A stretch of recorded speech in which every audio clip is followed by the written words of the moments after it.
comes to the sorting operation, mainly it's a process of arrangements of element, either in ascending order or descending order. First, I have an element called 40, second element 50. I'm going to make a comparison of first element with the second one. Is 40 is greater than 50? No. If I have a last element, only the exchange of last two elements is required, then we have to complete all the n-1 passes. If I have any element which has a greater value than the key or a pivot element, that comes to the right side of a element here.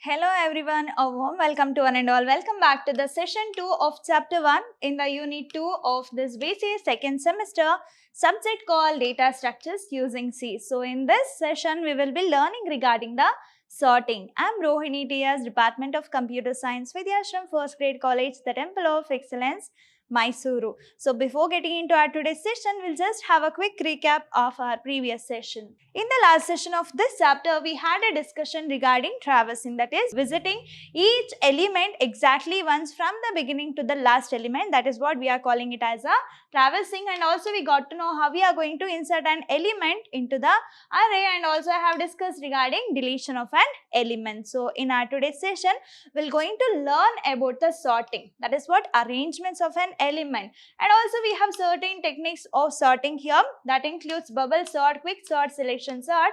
At last we have a insertion sort. This is what I will be discussing in my today's session. Let me get into the session that is with respect to the sorting. So when it comes to the sorting operation, mainly it's a process of arrangements of element, either in ascending order or descending order. Simply we are sorting it. It can be either ascending or descending order. Then we are calling that process of arrangements of an element either in ascending or descending order is called as sorting. Then what are the different techniques we have? We have a bubble sort, quick sort, selection sort. At last we have a insertion sort. We'll see the first one, that is with respect to bubble sort. So in this, all the sorting technique, it has a different way of sorting the elements based on its time taking and based on the efficiency of a particular sorting technique, we have to choose it. We'll see about the bubble sort here.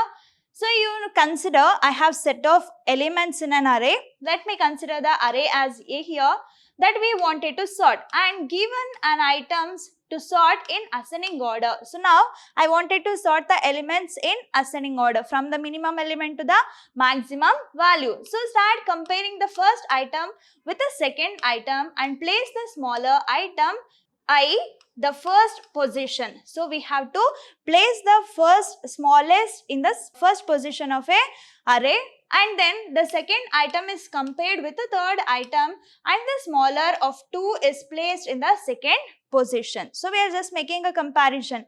For example, if I have a 10, 30, 20. Consider this is my first element, I is equal to 0, here 1, 2, okay. Then I will compare this with this one. Is 10 is lesser than 30? Yes. So 10 will be in this position only. Then I will move to the second one. I will compare this 30 with 20. So is 30 is lesser than 20? No, it is greater than 20. So that's why this will get swapped. So now what I will get? 10, 20, 30. That is how we are doing in the bubble sort. Then this process is repeated till all the items are compared. So now we can say that first pass is completed. Once the first pass is over, then the largest item will going to occupy the last position. So here only you can see that. So when I am done with the first iteration, at the time we got the 30 at the last position. The first highest or the which having a more weightage will going to be occupied the last position here. Then we go with the second pass, the same thing will going to happen again and again until we got a ascending order element. We'll see the example now. So here we have a 5 elements, 40, 50, 30, 20 and 10. So let me know the location here. A of 0, A of 1, A of 2, it will be of 3, and we have a of 4. So in this position we have an element. So if I wanted to write like this, then it looked like this. Like it will going to have 40, then 50, next we have a 30, then 20, and at last we have a 10. It is 0, 1, 2, 3, 4. In this position we have these many elements. So after the sorting, it needs to be in the manner of 10, 20, 30, 40. At last we require 50. Here you can see that first I have an element called 40, second element 50. I am going to make a comparison of first element with a second one. Is 40 is greater than 50? No. So 40 stays there itself. Then I will make a comparison of 50 with 30. So here I am going to make a comparison. Is 50 is lesser than 30? No, it is greater. So this will get exchanged. So 30 comes here and 50 is here right now. Then I will make a comparison of third element with a fourth element. As of now, fourth element is 20, third element is 50. I will make a comparison of 50 with 20. So 20 is lesser than 50. So this will get exchanged. Then in the fourth position, I have a 50 now. So then I will make a comparison of this 50 and 10. So 10 is the lesser one. So 10 will goes up, then 50 come to the last position. In the first pass, we got the 50 as a highest position element. This is what first part. So after the first pass is complete, then here you can have a second pass. So in that 40, 30, 20, 10 and 50. This is what I got in the first pass. When it comes to the second pass, I will make a comparison of 40 and 30. Is 40 is greater than 30? Yes, but 30 is lesser than 40. So it needs to be exchanged. So then it becomes 30, 40. Then I will make a comparison of this 30 with 20. So is 20 is lesser than 30? Yes. So 20 goes up. Then 40 comes to the next position. So here you can again see that I will make a comparison of third element with a fourth element. That is 20 is compared with 10. Then 10 is lesser than 20. Then it will get exchanged. After that, we are going to make a comparison of 10 with 50. So already you know that 50 is the highest position element. So it not required in order to make a comparison. After the second pass, we got the element as 30, 20, 40 and 10. In the third pass, we are going to make a comparison of first two elements. Is 30 is lesser than 20? No. 30 is higher. So 20 is lesser. So now we are going to get 20, 30. Then now in the second position, I have 30. 30 will be compared with a 10. So 30 will going to be compared with a 10. 10 is lesser than 30. So it will get exchanged and it will be in the second position. 30 will be in the third position. And 30 and 40 will going to be compared. So in that it is in the sorted manner. 30 is lesser than 40. So it remains same in that position. 50 is the one who got the highest position. Now I got the second highest position. That is what? 40. So this is how we are going to happen in a third pass. After that, we have a fourth pass. So in this, we have a 20 and 10. This will get compared. Then 10 is lesser than 20. 10 comes to the first position. 20 will be in the second position. So this both will going to be compared now. 20 is greater than 30. No, 20 remains there itself and 30 will remains in the third element. Then 30 will going to be compared with 40. 30 is lesser than 40. So 30 remains there. 40 remains here itself. So after the four passes, we got to know that we got a sorted elements. So initially it was 40, 50, 30, 20, 10. After certain passes, it got sorted. Then it become 10, 20, 30, 40 and 50. It was like this. Now it will be in this manner. 10, 20, 30, 40, 50. So here it will be 0, 1, 2, 3, 4 after the sorting. This is before sorting, this is after sorting. This is how we are going to do the sorting in the bubble sort. So here, what are the advantages? It's simple and easy to program and also it is a straightforward approach in order to sort an element. When it comes to the disadvantages, it runs slowly and hence it is not so efficient. We need to make a comparison with all other elements, so it will take more time. So it will be slowly going to happen. So that's why it's not so efficient. Even if the elements are sorted, n-1 passes are required to sort. So if I have a last element, only the exchange of last two elements is required, then we have to complete all the n-1 passes. So somehow it's not so efficient way of sorting elements.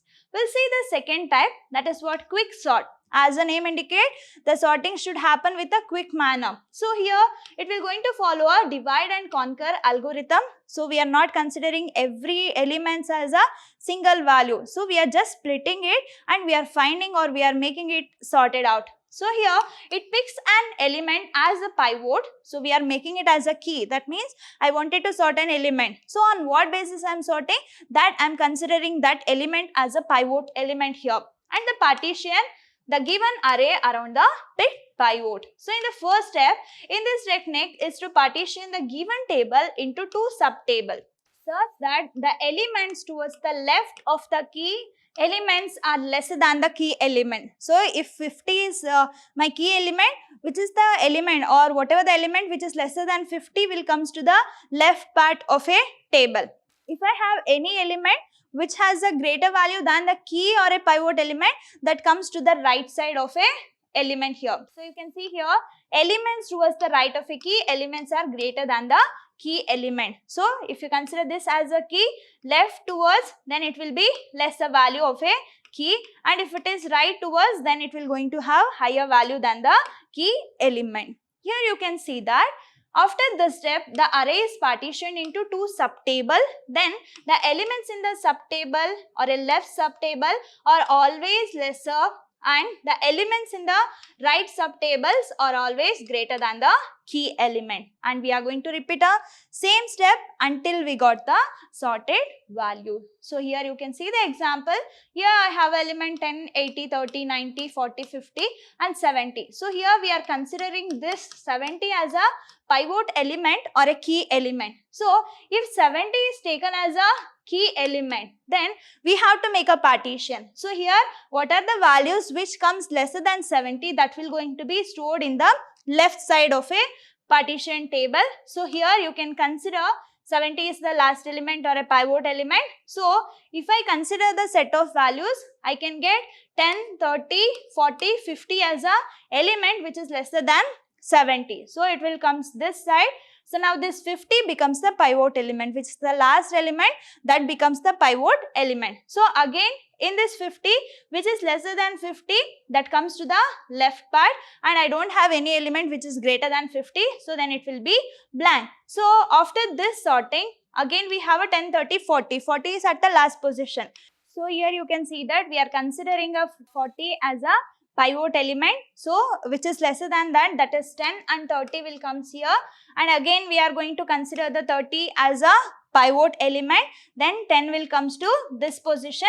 Towards the right we don't have any element, and if I come back to here, then above the 70 we have 80 and 90, so that comes to the right side.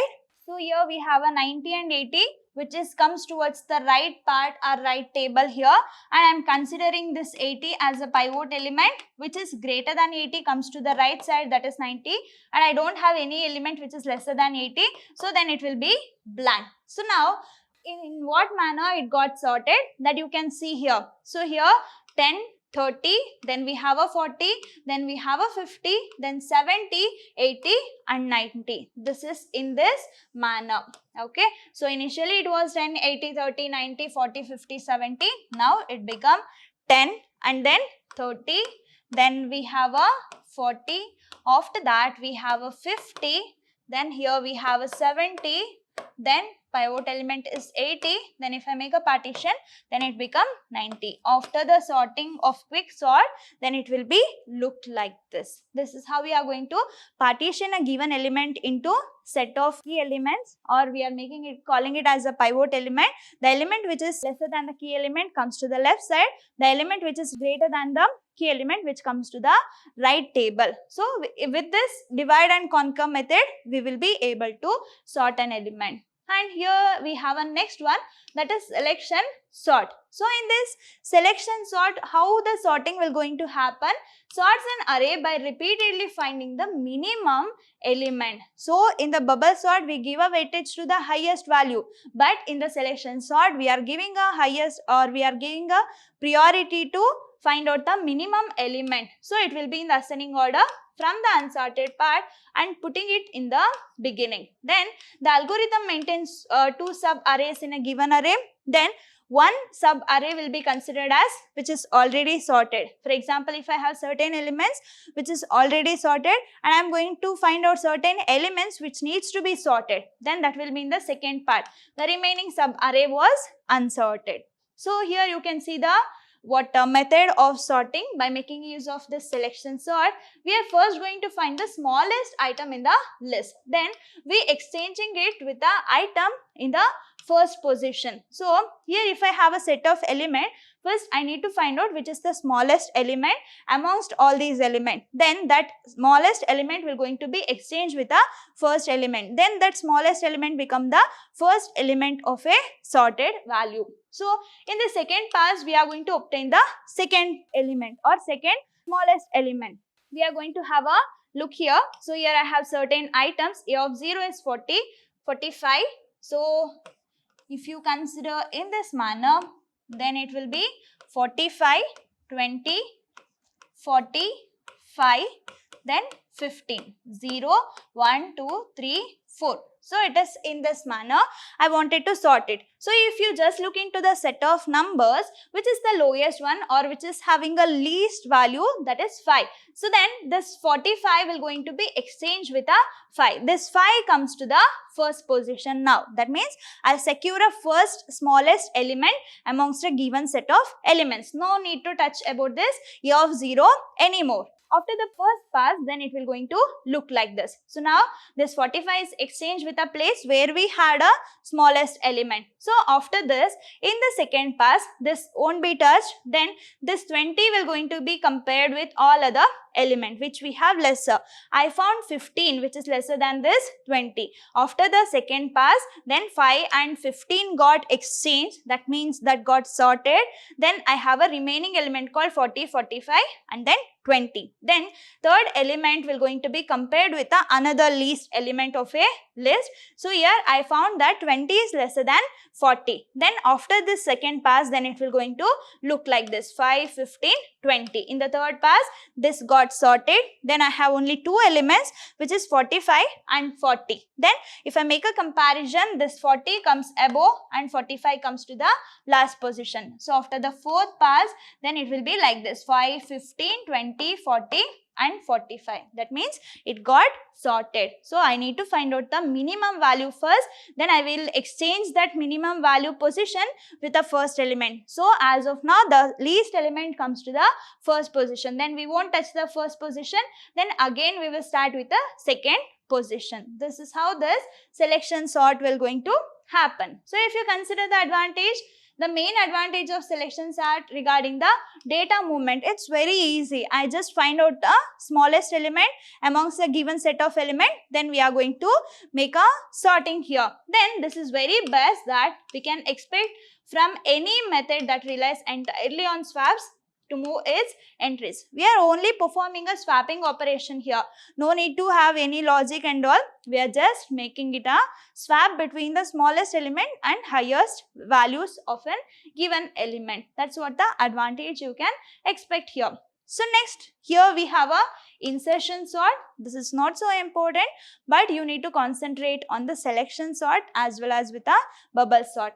Then if you consider the insertion sort, it works very well when the inputs elements are partially ordered. So if it is completely unordered or completely unsorted, somehow it is difficult for this insertion sort. So we have to take an input, or we have to use this insertion sort method when the elements are somehow partially sorted and the numbers to be sorted are very less. It's not so efficient with a large number of set of values. If the less numbers of sorting elements we have which we wanted to sort, then in that way this insertion sort will be helpful. So here we have a different techniques using this insertion sort that will going to include simple insertion sort and we have a shell sort. So these are the two techniques which comes under this insertion sort.